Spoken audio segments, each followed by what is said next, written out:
From collecting blood-sucking leeches to shoveling through sewage-filled cesspits, the Middle Ages really didn't mess about when it came to disgusting and downright dangerous occupations. Intrigued?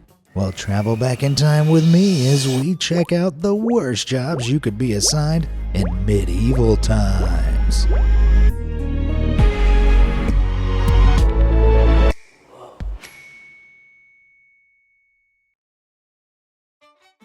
Leech collector. Back in medieval Europe, leeches were commonplace in medical procedures. The thing is, those bulgy bloodsuckers didn't appear out of thin air. Someone had to collect them. And that's where the leech collector comes in. Strange as it sounds, to use leeches medicinally, it was part of an age-old practice known as bloodletting. This involved the removal of blood from a disease-ridden patient in the hope this would cure them by ridding the body of impure fluids. Though bloodletting could be performed by cutting a vein or artery, over time a specialized squidgy instrument was implemented to improve control over how much blood was removed. Yep, the leech. Anyone assigned this terrifying task of fetching these leeches had to wade into cold, murky ponds where they'd splash around until the dreaded critters attached themselves onto their legs or arms. Once covered, the collector would then try and yank the leeches off before stowing them to be sold to their local medical professional. If that wasn't already spine-chilling enough, leech collecting also came with its risks. If humans lose 25 fluid ounces of blood, or 15% of our blood volume, we start to feel weak and dizzy. Now, one leech slurps down 0.35 fluid ounces of blood, or around 0.2% of our total blood volume. Okay, not too drastic. However, considering more leeches meant more money, you can bet these workers were keen for a whole host of these suckers to latch on. Financially beneficial as that may be, you really wouldn't want to feel dizzy or faint while you're wading through water now, would you? That's not all though. Despite their association with medicine, many leeches actually carry infectious diseases. Research has shown humans can contract hepatitis B or malaria from leech bites, meaning before long these cursed collectors likely picked up some nasty illnesses from the leeches. Ew. Fair to say leech collecting isn't a job for the faint-hearted, in more ways than one. Bear leader. But leech collecting wasn't the only perilous animal-based profession during medieval times. Strange as it may sound, bear baiting was a popular form of entertainment in medieval England. This barbaric blood sport involved the setting of dogs onto a bear chained to a stake by the neck or leg. It sounds cruel, but it was a popular sport at the time. Practically every town had a bear baiting pit where battle would commence, while King Henry VIII supposedly even had a personal bear pit constructed at his palace. So, who was tasked with taming these beasts when they weren't tearing it up in the ring? Well, that regrettable responsibility fell on the bear leader. While it's not clear exactly how much of this job was based around training the wild animals, bear leaders did have the task of walking the bear from town to town. And before you say don't worry, these grizzly giants weren't just free roaming in medieval streets. Instead, it was like a dog walk, except rather than walking Pooch the Poodle, you're taking out a 500-pound killing machine. Sounds stressless. Fortunately, the bears weren't just pulled along a leash. These beasts were also muzzled and likely had their front paws chained together. That's all well and good, but I imagine it wouldn't take too much effort for one of these colossal critters to break free of their chains and muzzle. Let's just say I hope any bear leaders were fast with their feet. Otherwise, you can imagine they'd quickly become a bear's breakfast. Food taster. Stuffing your face with food all day sounds like the perfect job, doesn't it? I mean, I do that already, and I don't get paid a cent. However, I'm not so sure medieval food tasters would agree.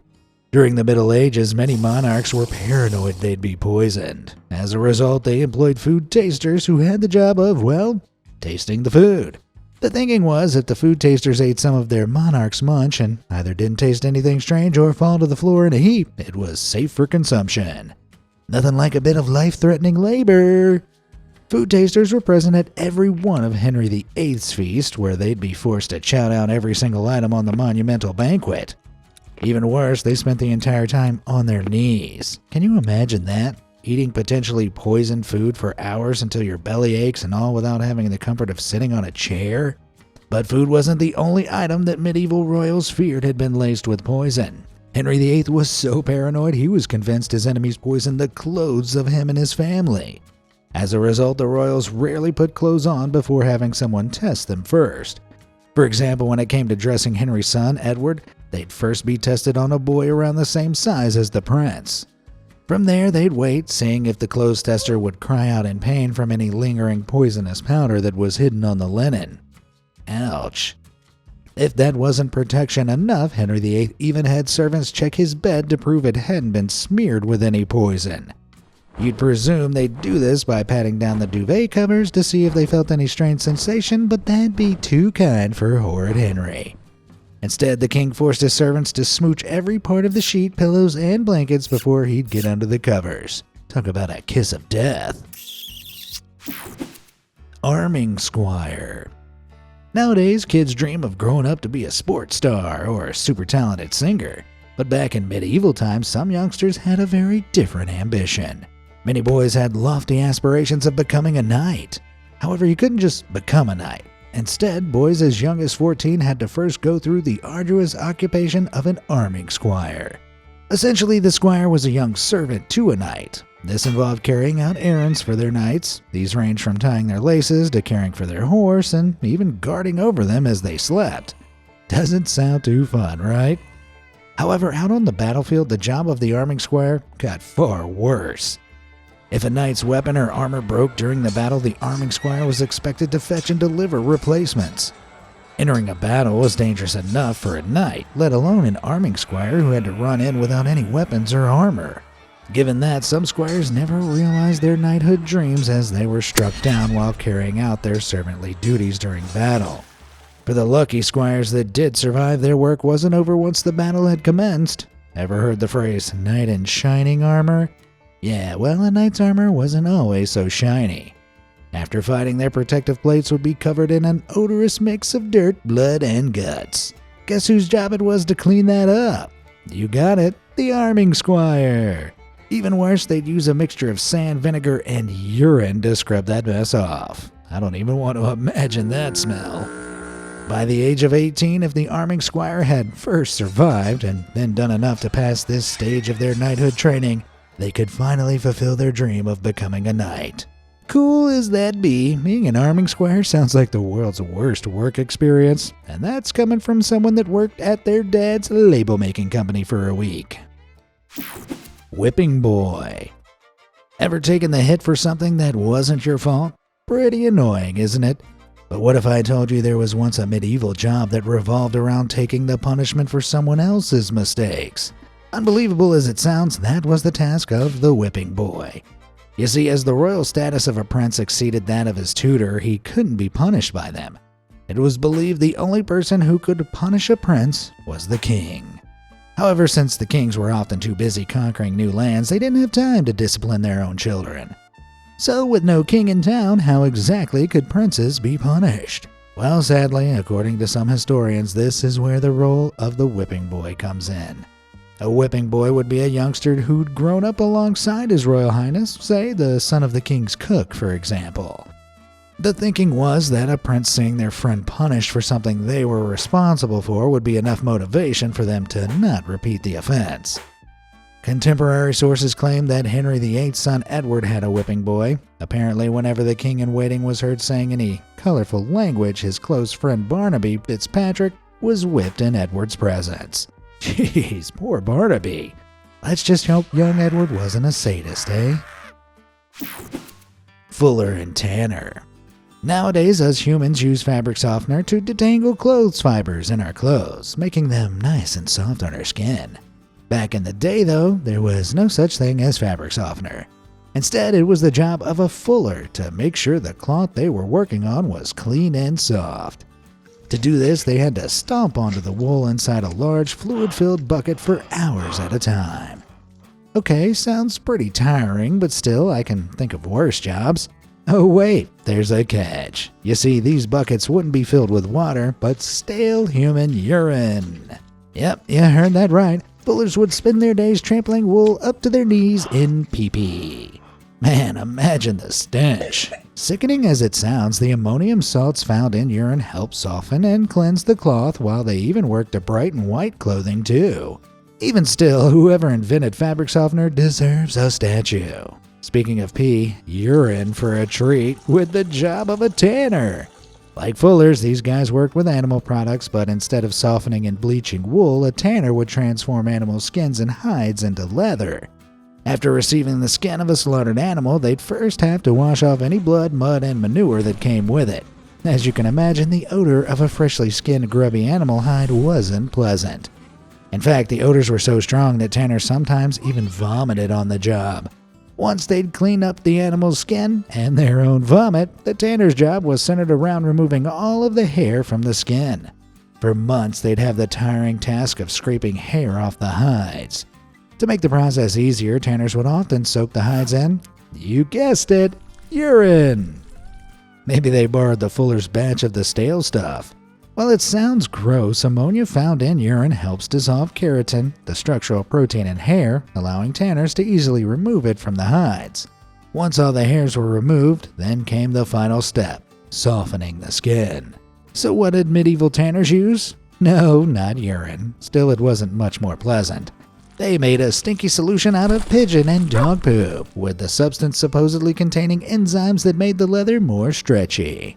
Yeah, I don't think it's a stretch to say these sound like two miserable medieval jobs. Spit Boy. Ah, the Spit Boy. No, this sorry soul wasn't some sort of target practice for any malicious monarchs to spew their saliva on. Instead, the spit refers to the long metal rod they used to roast meat over an open fire. The Spit Boy was required to rotate the spit manually, meaning they could be stood over the ferocious flames for hours, especially when preparing food for fancy feasts. Aside from being mind-numbingly dull, the job also came with its fair share of hazards. Being so close to a roaring fire over a long period meant Spit Boys could succumb to heat exhaustion. That came with headaches, dizziness, incredible thirst, as well as the very real risk of fainting, which isn't something I'd recommend doing in front of a fire. Worse still, being exposed to a roaring fire meant Spit Boys ran the risk of suffering nasty burns, especially if the flames ever got out of control. In fact, even if Spit Boys were stood a few feet away from the fire, they weren't safe. As the meat got hotter, grease would no doubt start splattering, shooting out hellishly hot juices in every direction. Ha ha ha! Imagine copping that in the eye. What a spitty job. Lime burner.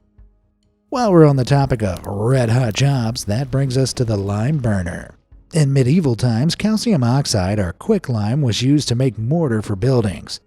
But to create quicklime, limestone had to first be heated up, and that brings us to the lime burner, whose job was to burn limestone. First, they'd heave heavy chunks of limestone into a large stone oven known as a kiln.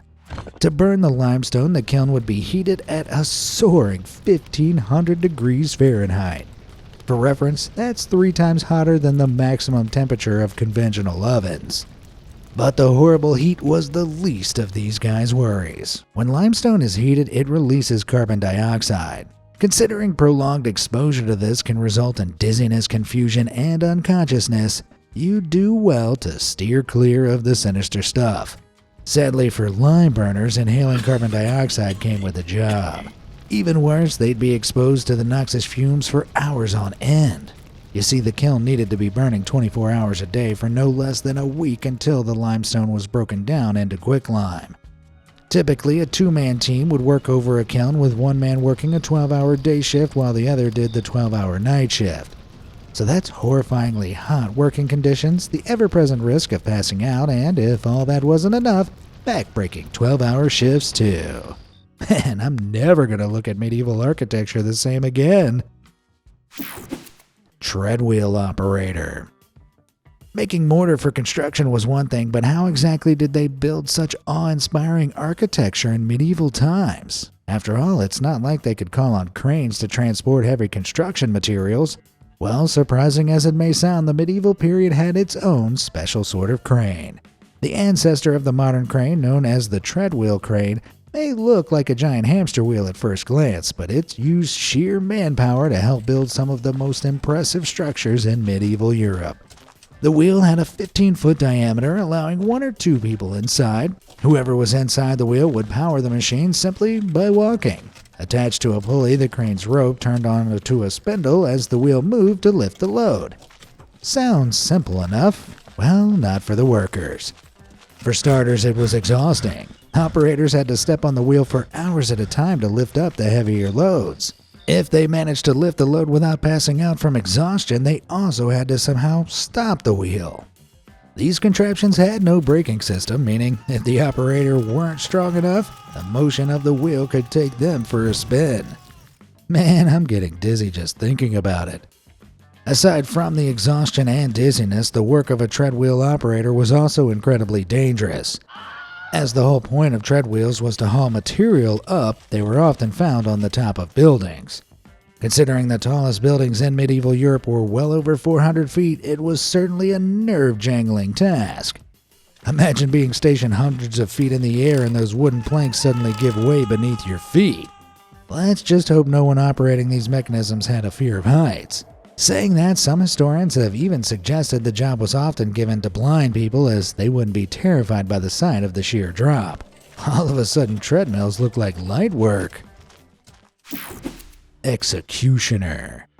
In medieval times, capital punishment was used as a sentence for the most severe crimes. It was the role of the executioner to see off criminals either by beheading, burning, or hanging. Barbaric as it sounds, this job required great skill. In some regions, executioners were limited to 3 strokes for beheading. If they failed to make a clean cut, an unsuccessful executioner could be attacked by the furious spectators. If they survived that, they'd also have to feel the wrath of the authorities who'd likely punish them either by withholding their pay or even sending them to prison. Even those executioners that did their job well had it hard. I mean, it's no surprise that people whose profession revolved around killing weren't too popular with the rest of society. As a result, executioners tended to be ostracized, living at the edge of towns. Feelings were so hostile towards them that executioners weren't allowed to go into churches. Even if they wanted to get married, the ceremony would have to be conducted at the executioner's own home. You'd think for all the drawbacks, executioners would at least receive a handsome wage. However, unfortunately for them, this wasn't the case. Although capital punishment was used far more frequently in medieval times compared to today, executions were still infrequent. As such, the pay from the rare execution wasn't enough to live off of. To compensate for this, many medieval executioners also took up the role known as knackers. Yet, this didn't offer too much respite, considering it involved cleaning animal carcasses from farms and streets. Jeez, what made these guys so morbid? Quick, let's move on before things start getting too bleak. Body collector. And what better way to lighten the mood than the Black Death? Oh man, the Middle Ages really didn't mess about. 1346 wasn't a great year for medieval Europe. This was the year the devastating Black Death plague pandemic swept across the continent. Over the course of 7 years, the pandemic took the lives of as many as 50 million people, wiping out around 50% of Europe's population. As the plague ravaged throughout cities, the sheer volume of fatalities meant bodies had to be quickly disposed of, preventing the risk of spreading the disease. Body collectors had the unenviable task of gathering and burying the bodies of the fallen. Due to the sheer amount of victims, corpses would often be left on the streets for days before body collectors could reach them. By this point, the bodies would be rotting, while buboes may have popped, leaking rancid pus. If the sight and smell of that wasn't horrifying enough, these body collectors also ran the risk of catching the infectious diseases themselves. Once their corpse carts were fully loaded, these guys then had to get rid of the bodies. It was quickly decided the best way to bury the deceased would be to dump them into a large mass grave. Huge trenches were excavated in churchyards. New arrivals were placed by the hundreds, with each layer of bodies covered by a thin layer of soil until the trench was filled to the top. Man, sounds like the world's worst lasagna. Unsurprisingly, the men responsible for hauling people's loved ones onto a cart weren't too popular. In Florence, body collectors were called Beckonee, or gravediggers, and were accused of using the Black Death to earn more money than they'd ever done before. Chances are, due to the huge demand for their work, body collectors did earn more during the Black Death. Saying that, it seems a bit harsh to blame them, don't you think? I mean, someone's gotta clean the streets of all those corpses. Groom of the Stool. But if you thought dealing with heaps of bubo-ridden corpses was stomach-churning, strap in, because this next job is only more vulgar. Henry VIII is infamous for his constant wife-swapping as well as his enormous appetite. However, much less is known about a strange role that he developed during his reign. Known as the Groom of the Stool, this poor person was responsible for attending to the king's, toileting needs. That's right, whenever nature called, the Groom of the Stool would be on hand to assist the king with his business. That meant supplying a bowl, water, and towels, and potentially even, cleaning up for the king, shall we say? Yikes. I can't think of many things worse than giving King Henry VIII a helping hand, especially after he indulged on one of his binge-eating bonanzas. Humiliating and horrific as the job would have been, it was typically the sons of noblemen that'd take on the role. They do this not to take a peek at the king's posterior, but due to the significant stature of the Groom of the Stool. You see, they spent so much time with the king at close quarters, they'd get to know the monarch on a personal level, with the relationship between the two quickly growing. As a result, the Groom of the Stool would often be rewarded with land and titles among other privileges. William Compton, Henry VIII's first Groom of the Stool, was given land, a shed load of money, and even appointed Chancellor of Ireland. Fair to say William must have been a real talent with the toilet paper. Gong farmer. Now, we couldn't talk about stinky medieval jobs without giving a mention to the work of gong farmers. Put simply, these guys had to dig out and remove human waste. You see, back in medieval times, there was no implementation of modern plumbing, meaning no waste could be flushed to a sewage system. Instead, large cesspits were found below toilets where waste would accumulate. Before long, these cesspits would fill. So who they gonna call? Gong farmers! These ill-fated folk had to head into the cesspits where they'd shovel out the smelly stuff into barrels, before lugging the goods onto the cart and dumping it outside the city walls. If that didn't sound horrendous enough, gong farmers had to work through unsociable hours. They typically started at 9 p.m. and wouldn't clock off until 5 in the morning. This way, the sight and smell of heaps of human waste wouldn't offend the public. Not only was the work disgusting and tiring, it was dangerous too. Having their nostrils invaded by those nefarious noxious fumes for hours on end led some workers to pass out from asphyxiation.